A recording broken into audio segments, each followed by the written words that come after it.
Hi everybody. So I promised you I would make a video on how to use that StatDisk thing because it's probably going to benefit you on the take-home portion of the first test, and it'll also help you throughout the semester.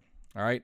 So if you go into Blackboard, scroll down until you see StatDisk. It's right here.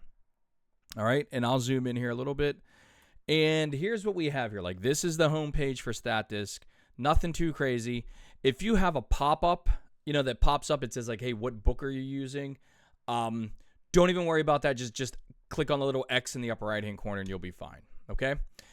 The data sets that we're going to be pulling from the entire semester is going to be from Elementary Statistics 13th edition, all right? So make sure that you are pulling from that.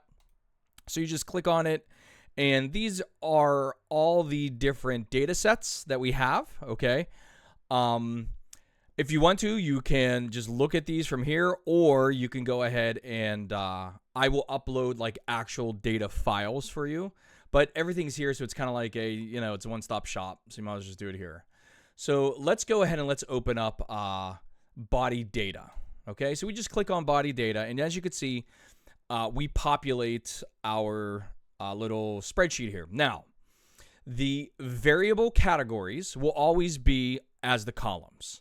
So we have age, gender, pulse, systolic, diastolic, HDL, LDL, and we'll keep moving. These are blood cells. So we have white blood cells, red blood cells, platelets, the weight of the individual, the height of the individual, the waist of the individual, the arm circumference, and the body mass index. Now, if I scroll down, you're going to see that. Well, let me go all the way back over here real fast. So, variables are columns. The experimental units, in this case, it would be human individuals, are going to be the rows. All right, that's how it's always set up. Okay, so as you can see, if we scroll down here, this data set has approximately, I don't even want to say approximately, it has exactly 300 people in it. So for you to sit there, or for me to ask you, hey, I want you to calculate the average pulse rate of all these people in this study. Well, that means n equals 300, and that's going to be insane for you to do on a piece of paper and with a calculator. It's just too much. It's just too much. Can you do it? Absolutely. Should you do it? No. All right. So what I want to do here is I kind of want to show you, like, okay, here's how we're going to do these things. All right. So if you click on the word data, which is up here in the blue banner, hopefully you can see my mouse. I'm kind of circling it right now. So if you click on the word data, you're going to get all these different options, okay? Now, you do have to be careful about which one you click on, because some of them give you kind of like an overall idea, and StatDisk says, hey, this is what I'm doing, If you want to get down more into the data, then you have to click other things. So I think the first thing we should click on is just explore data, because you're going to see a lot of things. It may seem a little bit overwhelming at first, all right? But all you have to do is read from left to right, top to bottom, and look for the specific pieces of information that I am asking for. So if I click on Explore Data, you get this screen right here, and it says, hey, I'm ready to explore, but you got to tell me what to explore. So what I want to look at here are going to be the pulse rates. So we just click on the word pulse, and as soon as I click on Evaluate, you're going to get a lot of stuff. And like I said, this looks overwhelming, and I agree with you, okay? However, what we can do is start reading from left to right. So earlier I mentioned, it would be pointless for you to find the mean pulse rate for all these individuals because there was 300 of them. Well, right here in the first two lines, you got sample size, 300, mean, 71.76667, okay? So that's what you're looking for. You're just looking for the pieces of information that I want you to extract from this, okay? Now, another thing you can do with this, like let's say for the take home, it says, hey, evaluate this, tell me what the mean is, and it's a big data set, okay? Well, you could totally open it up, click on it, and then click on download. And when you download it, it's going to give you the results in a text file. So let me move this over here. You can't see it. There we go. So from here, you can go ahead and just copy and paste whatever you need, okay? Now, another thing you're probably looking at and going, ooh, that's pretty nice, is the histogram. So it will do a histogram, but see what type of histogram it does is an auto fit histogram, and that is not what I want. I want you to actually create a histogram based off the data that I give you. For example, let's say I tell you I want 15 classes, okay? Or I may tell you, hey, make the class width, make it 50. I'm sorry, no. Make the class width 10, but make the lower class limit start at 50. So how do we do that? Like, how do we make a better graph, okay? So what we're going to do here is we're going to just click on the word home. Your data is still going to be here, okay?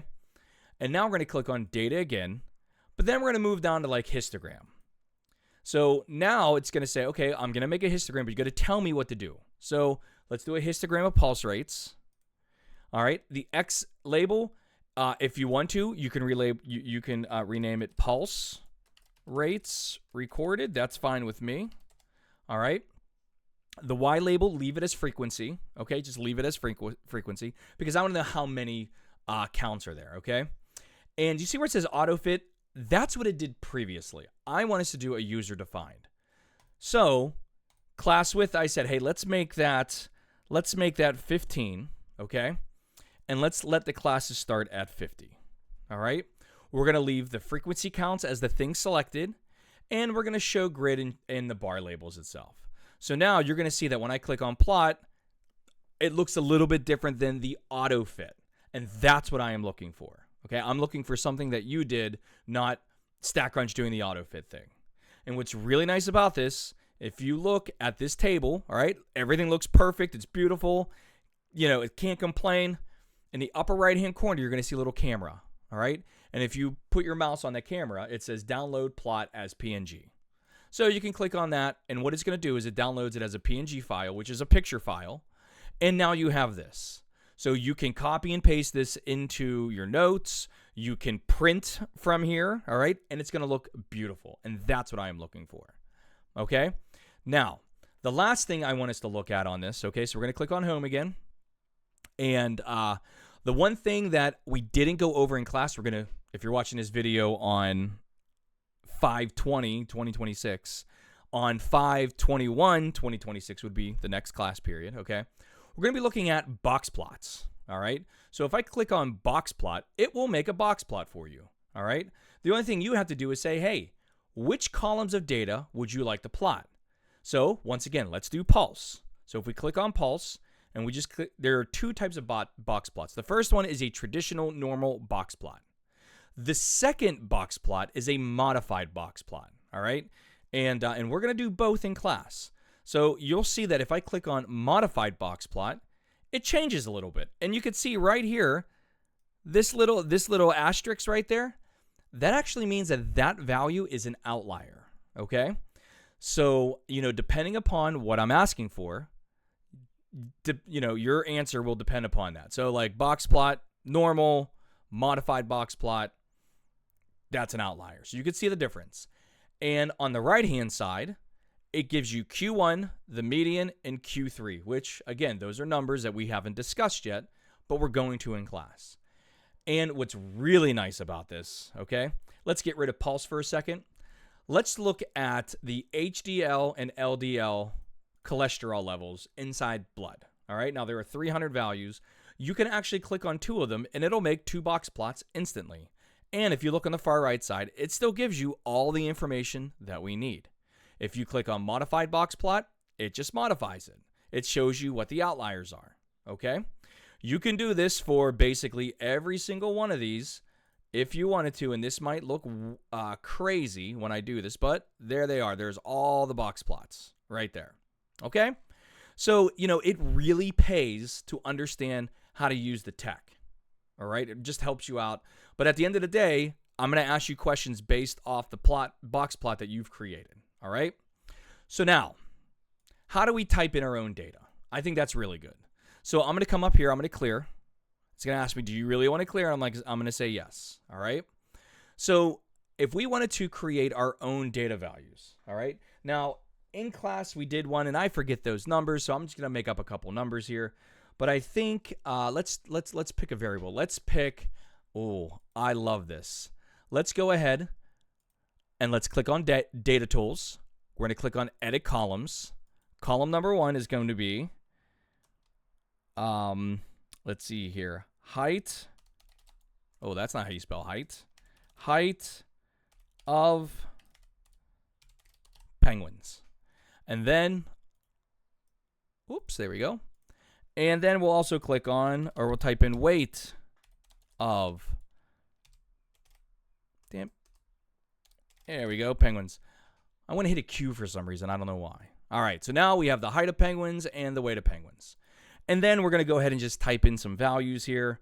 So let's go, we'll go 34, 35, 23. Let's go 16. Well, let's make a really tall penguin. 44, and that's good enough. Weight, let's do weights here. So we'll do, let's see here, 56, 66, 52, 53, and 44 again. All right? So this is how you do your own data. You just type it in. And again, once you're here, you can go ahead and you can say, okay, you know what? Let's get some descriptive statistics. So let's look at the height of the penguins. So go ahead and evaluate. Sample size is 5. The average height is 30.4. The median is 34. Mid-range is 30. All this other stuff, these two things, we're going to go over eventually. Right here, oh, look at this. There's your standard deviation. The mean absolute deviation. We don't really talk about that in this class, but I can tell you what it is if you're really interested. The range, the coefficient of variation we will go over. Confidence intervals. I mean, there's all this stuff. Then on the right-hand side, you have the histogram. You have a box plot. You have a normal quantile plot, which we will go over that stuff as well. So, you know, it's all here. It is all here. The question just becomes, are you going to use this or not? And my suggestion is try it. See if you like it. Okay? You're not going to hurt anything. You're not going to break anything. You know, just grab a data set. Doesn't matter from where. We can look up, let's say, bear measurements. I like bears. All right? Let's look at, let's see the chest. Like how, you know, what is their circumference of the bear's chest? So once again, let's do a box plot. Chest. Bam. There it is right there. Modified box plot. There it is right there. It's beautiful. Okay? So anyways, that's what I know about this. It's really straightforward. If you have any questions, feel free to reach out, and I will see you in the next video.